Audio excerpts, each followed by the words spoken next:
माझी मुलगी पंतप्रधान आहे, एखादा म्हणेल काही माझा मुलगा मुख्यमंत्री आहे, काहीच उपयोग नाही. कारण संसारातलं दुःख तर आहेच. एखादा म्हणेल मी खूप सुखी आहे, पण एक दुःख प्रत्येकाला भोगावं लागणार आहे. काळाची वावडी पडेल वा जेव्हा, सोडवेना तेव्हा माय बाप, सोडवेना राजा देशीचा चौधरी, सोयरी धायरी भली भली, तुका म्हणे तुझं सोडवेना कोणी. एका चक्र पाणी वाचून या, एक चक्र पाणी एक भगवंत सोडला तर कोणीच आपल्याला विसाव्याला घेत नाही. हे तुकाराम महाराज अभंगाच्या पहिल्या चरणात सांगतात. माझ्या विठो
जे सिनेमाची गाणी असतात त्यांच्या चालीवरती अभंग बोलू नये, पण क्षमा मागून आणि विथ ऑल ड्यू रिस्पेक्ट मला एक पॉइंट इथे सांगावासा वाटतो की त्या गाण्यांच्या चालीवरून, कारण महाराज इथे उपस्थित आहेत, कारण कोणीतरी असल्याशिवाय म्हणजे वाहक असल्याशिवाय उगाच काय पण बडबड करायचं नाही तर उगाचच बडबडायचं. तिथपर्यंत पोहोचवणार कोण? आज महाराज आहेत, माझे मत ऐकायला कोणीतरी, माझ्या संप्रदायाचं कोणीतरी आहे म्हणून मी ते सांगते.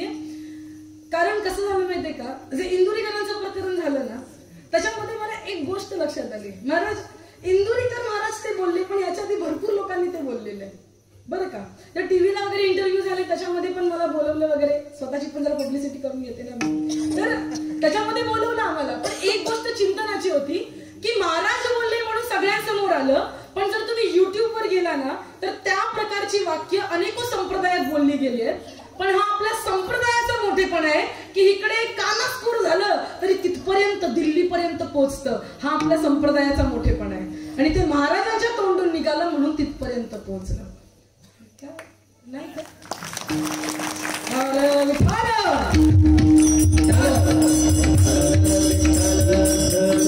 टाळ्यांची श्रीमंती, टाळ्यांची श्रीमंती ही तुमच्या विचारांची दळभद्रता लपवते बरं का.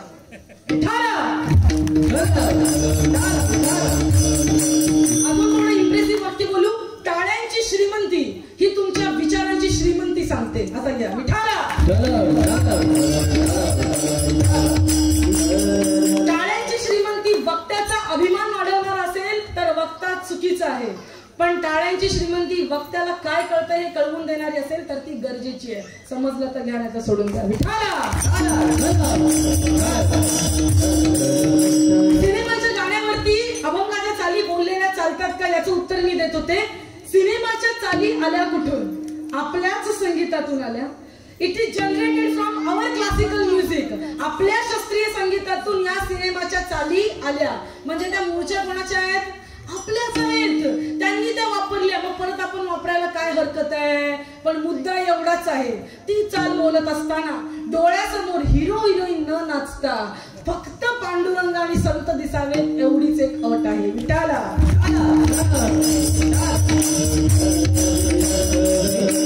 शास्त्रीय संगीताच्या भाषेमध्ये आम्ही असं तर करू चालू शकणार नाही. राम असं तर नाही बोलणार ना, पण आम्ही असं बोलू शकतो. राम कृष्ण हरी जय जय राम कृष्ण हरे, राम कृष्ण हरी जय जय राम कृष्ण. मला मान्य आहे, पण संगीताचं अंग माझ्या अंग इतकं मोठं नाहीये. माझं संगीताचं अंग, मी एवढी पण काही चांगली नाहीये, पण एक स्त्री म्हणून एक देवाने दिलेला कंठ आहे. पण साध्या साध्या चालींवरती अभंग बोलणं आपल्याला सोपं जातं.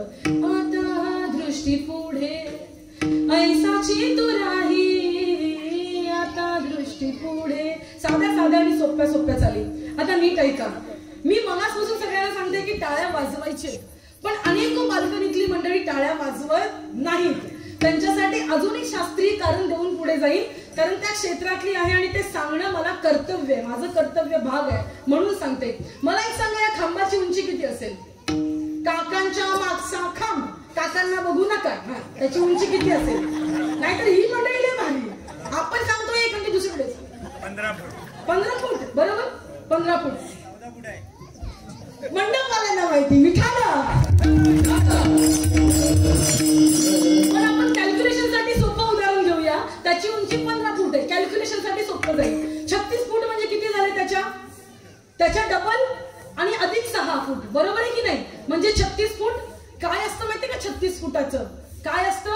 आतडं. आतडं ताई तुम्ही आहात अशा, तुमचं असेल आतडं, आमचं नाही 36 फुटाचं. असं नाही, लहान लेकरापासून प्रत्येकाचं छोटं आतडं आणि मोठं आतडं मिळून 36 फुटाचं आतडं कुठे असतं? इथे. इथे कुठे असतं? इथे असतं का?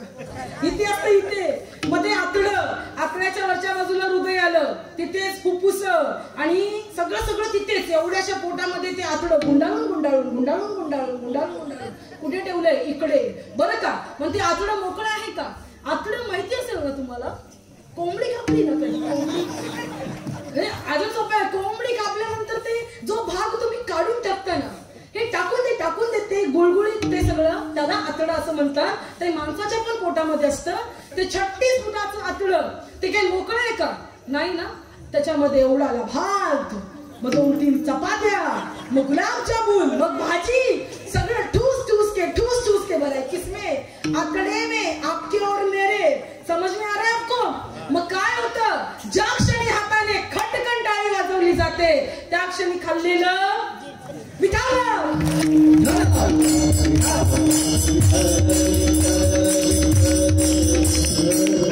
संप्रदायामध्ये महत्वाचं काय, कारण दोनच आमचे उपाय आहेत जिरण्याचे, म्हणजे एक नाचणं गाणं ना अभंगावरती, आणि दुसरं म्हणजे टाळ्या वाजवणं. आता नीट ऐका, अभंगाकडे पुन्हा एकदा वळते.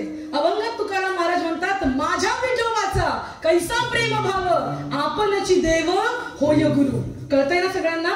तुकाराम महाराज मला कुठे कुठे भेटले ते मी सांगणार, कारण मी नेहमी सांगते कीर्तन हे अभंगातून आणि अनुभवातूनच बनत असतं. अभंग जेव्हा अनुभवाच्या वाटेवरून जातात तेव्हा मिळणारा मुक्काम म्हणजे कीर्तन असतं. विठ्ठल. आणि जोपर्यंत त्या कीर्तनाला स्वतःच्या सुख आणि दुःखाची जोड लागत नाही तोपर्यंत भावाची उत्पत्ती होत नाही, आणि बिना भावाचं कीर्तन म्हणजे शून्य आहे. ऐका, तुकाराम महाराज मला कुठे कुठे भेटले. सगळ्यात पहिल्यांदा मला तुकाराम महाराज भेटले घुले बाबांच्या कीर्तनात. आमच्या वारकरी संप्रदायाची श्रीमंती, ज्यांना गाथा इतका कळाला की त्यांनी तो साक्षात दगडावरती कोरून त्याचं मंदिर उभारलं. आमच्या देहूतलं गाथा मंदिर ज्यांनी उभारलं ते आदरणीय परमपूज्य घुले बाबा. त्यांच्या कीर्तनातून मला सगळ्यात पहिल्यांदा तुकाराम महाराज भेटले. त्यांच्यासाठी एकदा टाळ्या वाजवा, बाबांसाठी टाळ्या वाजवा.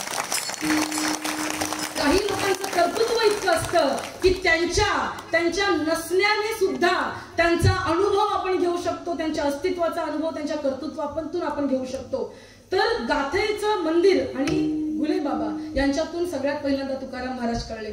दुसऱ्यांदा तुकाराम महाराज कुठे कळले, जे व्यक्तिमत्व मला जवळचं वाटतं ते परमपूज्य आदरणीय प्रातस्मरणीय संप्रदायाची श्रीमंती म्हणजे मामासाहेब दांडेकर, जे पुण्याला राहायचे आणि फिलॉसॉफी या विषयाचे प्राध्यापक होते. त्यांनी सांगितलेला गाथा आणि जोग महाराजांनी सांगितलेला गाथा, ज्या जोग महाराजांच्या कर्तृत्वामुळे आजही महाराष्ट्राच्या मातीत कीर्तन गुंजतंय ना, ते जोग महाराज आणि मामासाहेब दांडेकर या दोघांनी मिळून गाथा बसवली.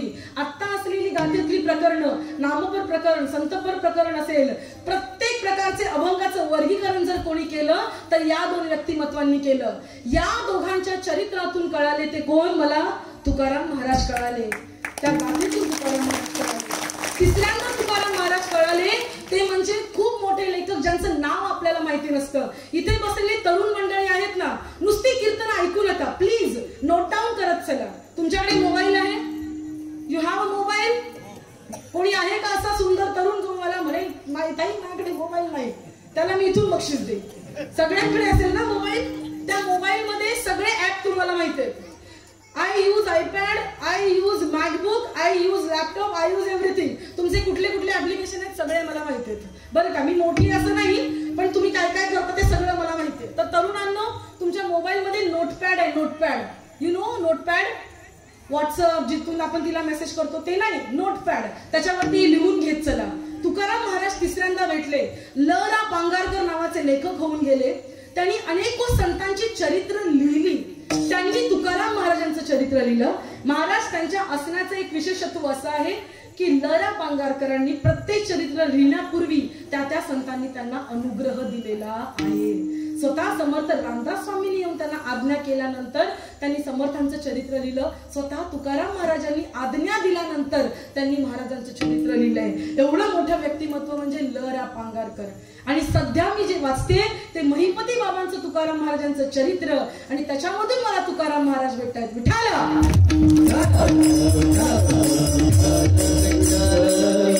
थोड्या वेळात ऐका, तुम्ही खूप ऐकलं असेल तुकाराम महाराज असे होते, तुकाराम महाराज कसे होते. एकाच शब्दात सांगेन, जो मनुष्य जितका मोठा संघर्ष करतो तितकं मोठं त्याचं यश असतं. तुकाराम महाराजांचा संघर्ष इतका मोठा होता की महाराष्ट्राची मातीचा कण आणि कण सुद्धा शेकडो वर्षांनंतर सुद्धा तुकाराम हे नाव घेत आहे. एवढा मोठा संघर्ष तुकाराम महाराज होता. तुकाराम महाराज म्हणजे काय होतं? अणुरेणू पासून ते आभाळापर्यंतचा प्रवास म्हणजे तुकाराम महाराज होते. सामान्य मनुष्यापासून साधकापर्यंतचा आणि साधकापासून सिद्धापर्यंतचा प्रवास म्हणजे तुकाराम महाराज होते. अहो, तुकाराम महाराज म्हणजे बद्धापासून बुद्धापर्यंतचा प्रवास म्हणजे तुकाराम महाराज होते. त्यांचं चरित्र इथे बघायचंय तुम्हाला. मी काही त्यांचे इमोशनल सांगणार नाही, नाहीतर महाराजाचे नो प्लीज. आपण काय करतो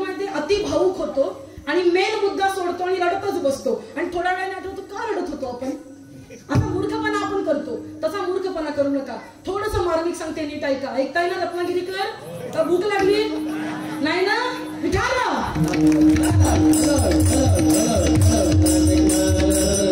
बघा बरं का, तुम्ही कसे म्हणता आता बायकोला, वैतागलो मी तुला, निघतो मी आता. कुठे जातो? सज्जनगडावर जातो राहिला, पंढरपूरला जातो राहिला, जातो आळंदीला राहिला. तुम्ही म्हणता ना तसे तुकाराम महाराज म्हणायचे आधी. म्हणून त्यांनी अभंग लिहिला, संसार तापे तापलो मी देवा, करिता या सेवा कुटुंबाची. तुकाराम महाराज म्हणतायत. पण तेच तुकाराम महाराज काही वर्षांनी म्हणतात, बरे झाले देवा निघाले दिवाळे, बरी या दुष्काळे कृपा केली. तुकाराम महाराज तेच.